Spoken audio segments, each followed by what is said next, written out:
Welcome to the Night Library, and tonight we'll be reading Chapter 8 of Funhouse. Tess awoke, stiff and headachy, the sunlight streaming in through the French doors and a cartoon glaring at her from the television set. When the memory of the previous night's events flooded back into her mind, she made a decision. 15 minutes later, after pulling on a full flowered skirt and a white short-sleeved blouse, and clipping her hair on top of her head with a wide gold beret, she grabbed her purse and the note and drove straight to the police station. Chief Chalmers wasn't there. Doesn't come in on Sundays, the desk sergeant informed her. A heavy-set, balding man with a mustache and round eyeglasses. He sat with his feet up on the desk, which was littered with papers. No one else was in the small, wood-panelled front office. Dying plants lined the windowsills behind the policeman, and half-filled coffee cups seemed to be everywhere. Sunday's his day of rest, the desk sergeant continued. He shook his head. Not today, though. Today he's seen to that mess over there at the boardwalk. Another terrible shake of his bald head. Terrible thing. I need some help, Tess said, extending the note towards him. You've got a problem, little lady? He asked, swinging his feet to the floor and sitting up straight. His light blue uniform was clean, except for a tiny coffee stain on his blue navy tie. What's the matter? You missing a boyfriend? Ah, that can't be it. Fellow'd be crazy to walk out on a pretty little thing like you. He smiled at her, obviously expecting her to return the smile. She didn't. Standing up very straight, grateful that she'd worn her black heels, she said crisply, I'm not little. My problem isn't a boy. It's this note. She tossed the white piece of paper onto his desk. Someone slid it under my door last night. I need to know what I should do about it. He picked it up. What's this? A love note? Not exactly. Could you look at it, please? The emptiness of the station wasn't very reassuring. Didn't Santa Luisa have more law enforcement than this? Where was everybody? Did they think criminals took Sundays off, like Chief Chalmers? She watched as he read the note. Now maybe he would take her seriously. The note should worry him, shouldn't it? It had certainly worried her. But it didn't seem to worry him. This thing doesn't make any sense at all. It looks like a kid's handwriting to me, written in crayon, right? Magic marker. Did he think crazy people who wrote threatening notes used only the finest writing tools? It wasn't written by a kid, she insisted. Don't you recognize those names? Sure. They're the kids hurt last night. Devil's Elbow. Bad business over there. Terrible accident. Tess leaned forward, placing the palms of her hands on his desk. But doesn't that note sound like the crash wasn't an accident? And it doesn't sound like the person writing it was warning that there might be another accident. The man reread the note, pursing his lips in concentration. When he finished, he looked up and said, I don't see that here. Where does it say that? Impatiently, Tess pointed to the words, Who will be next? There. Isn't that a warning? Could be, I guess. Hard to say. Could be a joke. Someone trying to scare you. You have a fight with your boyfriend lately?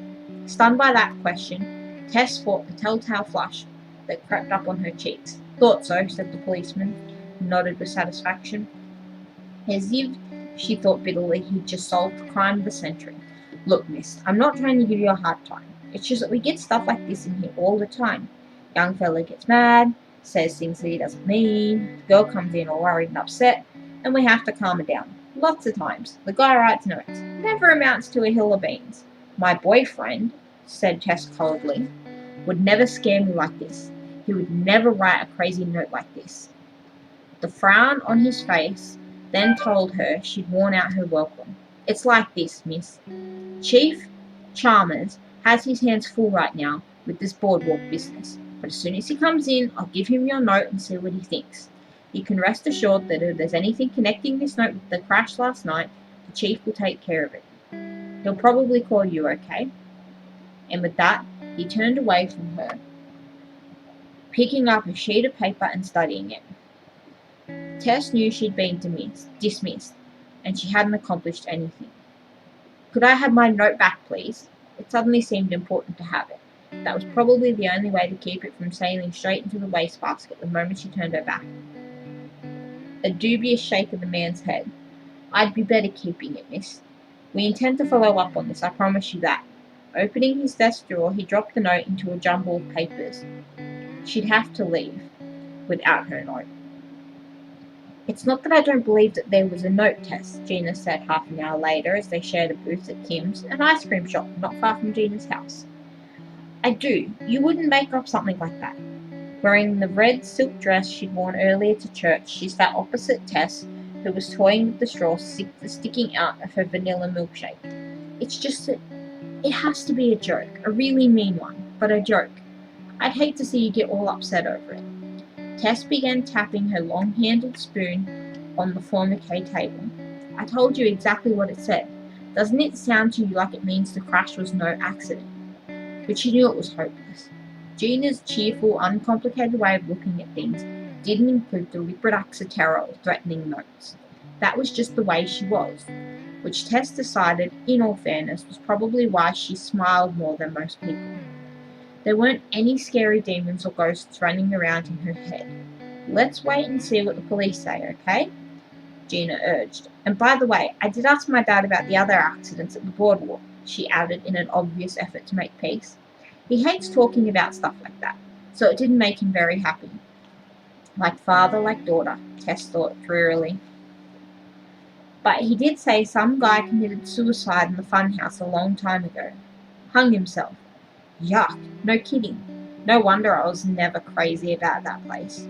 Who was it? Gina stirred her Coke with a straw. Daddy wouldn't say, and Mum made us change the subject. I wonder why we never heard about it before. Gina shrugged. It happened a long time ago, before we were born. I guess it's not the kind of thing people like to talk about. As they left the restaurant, Gina tried one more time to cheer up Tess. Let's just wait and see what Chief Chalmers comes up with before you start running around town like Henny Penny shouting that the sky is falling, okay? Just don't be surprised, Tess said darkly, if it turns out that I'm right, and I'm going to say I told you so. Gina laughed. Of course you are. Anyway, we probably won't hear anything about it until tomorrow. So since you're so jittery, why not stay at my house tonight? First school tomorrow. Did you know that? Tess hadn't known. She was relieved to hear it. The atmosphere in school would have been good. The school board gave everyone the day off out of respect today, Gina continued. We could see a movie after school. We could see a movie this afternoon. Something really funny to take your mind off all this stuff. More relief. Tess had been reluctant to invite herself to stay at Gina's, even just for one night. The Gambone house was already packed to the rafters with kids and toys and bicycles and pets. She usually stayed overnight only when at least one Gambone was doing the same at someone else's house. Thanks, she said gratefully. That'd be fun. It almost was. The movie was funny and she felt perfectly safe in a theatre full of people. And what could hurt her at the Gambones? The house, messy and cluttered, noisy and busy, shouldn't have been relaxing. But it always was. Gina's parents welcomed her warmly. The smaller children gave her hugs and begged her to read to them, which she did. And the Devil's Elbow crash wasn't mentioned once. So Tess should have felt blissfully safe. She should have slept like a baby all night in the big crowded house. But she didn't, because vivid purple words kept dancing in front of her eyes. Who will be next? It could be you. It could be you. It could be you.